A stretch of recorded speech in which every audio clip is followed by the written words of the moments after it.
Dans les dernières années, le visage de l'orientation a vraiment évolué. On est des conseillers d'orientation. On est là pour accompagner les personnes.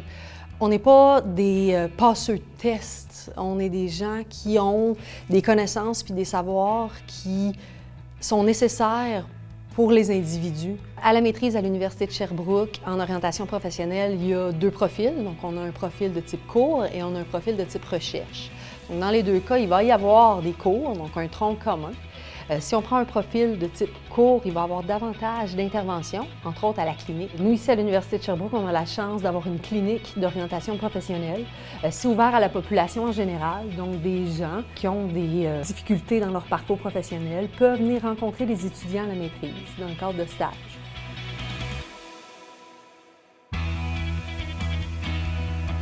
En recherche, c'est qu'on peut faire toutes les étapes d'une vraie recherche scientifique de A à Z, en étant accompagné par un professeur au département. On a une proximité avec les professeurs qui est vraiment intéressante. On est capable de développer des projets de recherche, on peut écrire des articles scientifiques, participer à des congrès, des conférences. Quelque chose qui est super intéressant avec la maîtrise à Sherbrooke, c'est tout le volet groupal, donc les interventions de groupe qu'on peut faire auprès de différentes clientèles. Donc c'est vraiment aussi un avantage d'opter pour la maîtrise, c'est que ça nous permet d'ouvrir nos horizons professionnels avec des populations en groupe, faire de l'intervention en groupe.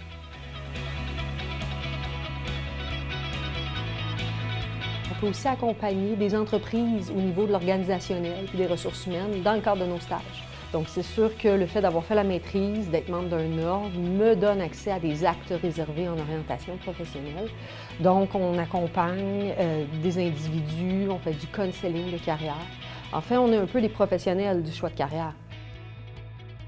Donc, par exemple, dans une journée type, le matin, je peux voir 2 à 3 étudiants pour faire des évaluations de besoins. Je les rencontre puis on met en place un plan d'intervention pour assurer leur réussite scolaire au sein du cégep. Ensuite, en après-midi, je peux enseigner. Je donne un cours, donc de 1h à 16h. Et puis ensuite, j'ai des clients en pratique privée. Donc, je peux avoir 2, parfois jusqu'à 3 clients en soirée. Là. On voit ça des fois des enseignants ou des gens de différents domaines dire « j'ai le plus beau métier du monde ». Puis, c'est un peu cliché, mais j'ai envie de dire que c'est moi qui ai le plus beau métier du monde parce que je touche à tous les métiers. Donc, c'est moi qui ai le plus beau, là, parce que je touche à tout.